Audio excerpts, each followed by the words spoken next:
Hey guys, welcome back to my channel R of creation. আশা করি তোমরা সবাই ভালো আছো। তো আজকে আবার একটা নতুন রেসিপি নিয়ে চলে এসেছি। নতুন না, হয়তো তোমরাও করেছো। তো আমি করব আজকে সেটা। এর আগে কোনোদিন করিনি, ট্রাই করিনি। তো আগের দিন আমি চিংড়ি ভাপা রেসিপি বানিয়েছিলাম, তো আজকে চিংড়ি মাছের ঝাল রেসিপিটা বানাবো। তো সেটাই তোমাদের সাথে শেয়ার করব। তো যদি তোমাদের ভালো লেগে থাকে তাহলে অবশ্যই লাইক, শেয়ার, সাবস্ক্রাইব করে দিয়ে পাশে থাকা বেল আইকনটাকে প্রেস করে দিও, সবার প্রথমে ভিডিও দেখতে পারো। তো চলো দেখতে থাকি। বসিয়ে দেবো। অল্প চিংড়ি মাছের ফ্রাই করছি আজকে।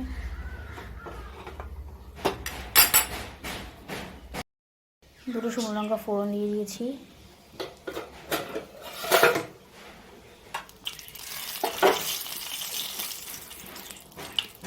এর মধ্যে আমি পেঁয়াজ কুচি দিয়ে দেবো। এটাকে বেরেস্তার মতো করে ভাজবো, একদম পুরো ব্রাউন কালারের কালার করে।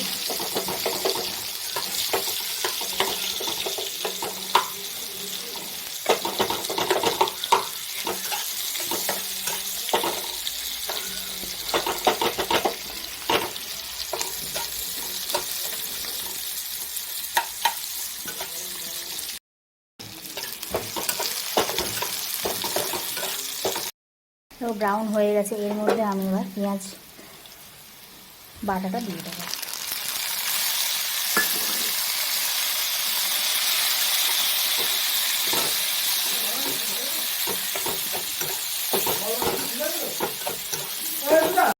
পেঁয়াজ বাটার জলটা দেখো টেনে নিয়েছে, এর মধ্যে আমি আদা রসুন বাটা দিয়ে দেবো।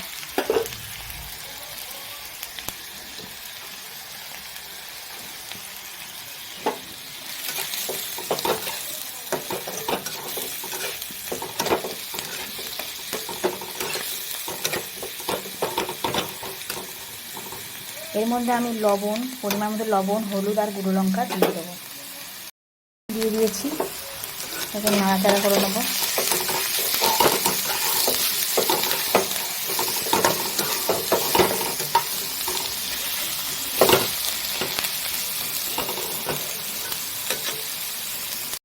দেখো তেল ছেড়ে এসছে।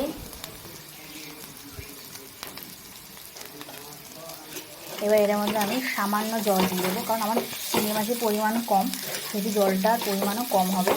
এটাকে বেশ বসা বসা তরকারিটা করবো, মানে বেশি ঝোল হবে না, ঝালও হবে না, মানে গায়ে গায়ে মাখো মাখো তরকারিটা থাকবে।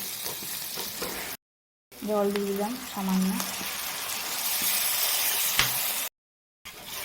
এটা ফুটে উঠলে এর মধ্যে আমি চিংড়ি মাছগুলো দিয়ে দেবো।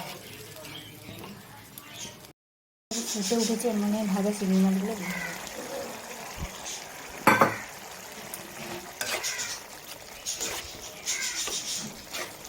ওটাকে আমি লো ফ্লেমে করে রাখবো। 5 মিনিট পর এটাকে আমি খুলবো। তেলটা দেখো ছেড়ে দিয়েছে, এর মধ্যে আমি একটু মিট মশলা দিয়ে দেবো, একটা সুন্দর ফ্লেভার আসবে।